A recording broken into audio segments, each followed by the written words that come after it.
বীরভূমের চক্রবর্তী বাড়ির সরস্বতী পুজোর ইতিহাস। নমস্কার বন্ধুরা, স্বাগত আমাদের চ্যানেলে। সম্পূর্ণ তথ্যটি সংগ্রহ করা আপনাদের কাছে অনুরোধ, ভিডিওটি আপনারা সম্পূর্ণ দেখুন। বীরভূম জেলার 300 বছরের প্রাচীন হেতমপুরের চক্রবর্তী বাড়ির সরস্বতী পুজো। প্রথম এই পুজো শুরু হয় হেতমপুরের রাজবাড়িতে।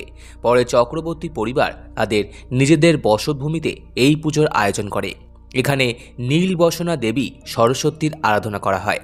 স্থানীয় সরস্বতী পুকুর থেকে 3টি ঘট ভর্তি করে এনে এই পুজো সূচনা হয়। পঞ্চমী থেকে শুরু হয়ে 4 দিনব্যাপী চলে এই পুজো। অষ্টমীর দিন দেবীর নিরঞ্জন করা হয়। বংশ পরম্পরায় 300 বছর ধরে চলে আসছে এই নীলবসনা দেবী সরস্বতীর আরাধনা। কর্মসূত্রে এই পরিবারের অনেক সদস্যই ছড়িয়ে পড়েছেন দেশ বিদেশে। এই পুজো উপলক্ষে সকলে মিলিত হন।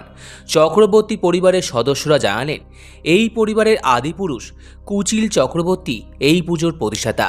তারা সাধারণভাবে যে দেবী সরস্বতীর মূর্তি দেখতে অভ্যস্ত, তার থেকে অনেকটাই আলাদা এই মূর্তি। একটি একচালার কাঠামোতে 3টি দেবী মূর্তি থাকে। তার মাঝখানে অধিষ্ঠাত্রী নীলবসনা সরস্বতী, তার ডান দিকে ভগবতী অর্থাৎ মা দুর্গা এবং বাম দিকে মা লক্ষ্মী। 3 দেবী 2 দিকেই থাকেন জয়া ও বিজয়া। এখানে 3টি মূর্তির বা ত্রিমূর্তির অর্থ হল দেবী সরস্বতী জ্ঞানের দেবী, ভগবতী বা দুর্গা শক্তির প্রতীক, আর মা লক্ষ্মী হলেন বিত্ত বা সম্পদের প্রতীক। জয়া ও বিজয় হলেন সৌন্দর্যের প্রতীক।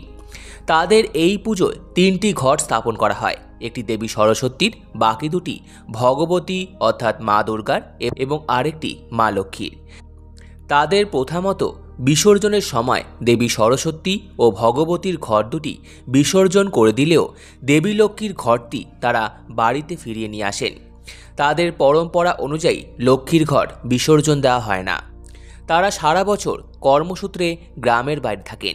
মাঝে মাঝে প্রয়োজনে এলেও পরিবারের সকলের সঙ্গে দেখা সাক্ষাৎ হয় না।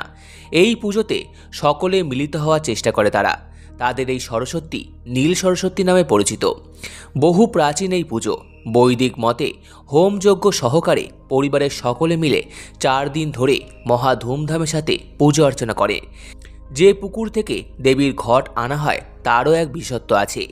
এই পুষ্করিণীটির জল কোনো সময় শুকিয়ে যায় না, সারা বছরই জলপূর্ণ থাকে। এছাড়াও এই পুকুরের দক্ষিণ প্রান্তে একটি সুড়ঙ্গ আছে, যেটি শেষ হয় রাজবাড়িতে।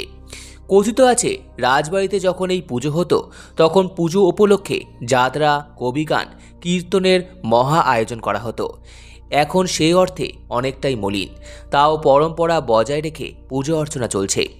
অষ্টমীর দিন ঘট বিসর্জনের পর তারা প্রতিবেশী সকলকে মায়ের খিচুড়ি ভোগ বিতরণ করেন। সম্পূর্ণ ভিডিওটি দেখার জন্য আপনাদের সকলকে অসংখ্য ধন্যবাদ। ভিডিওটি ভালো লেগে থাকলে লাইক, কমেন্ট, শেয়ার এবং চ্যানেলটিকে অবশ্যই সাবস্ক্রাইব করুন। ধন্যবাদ।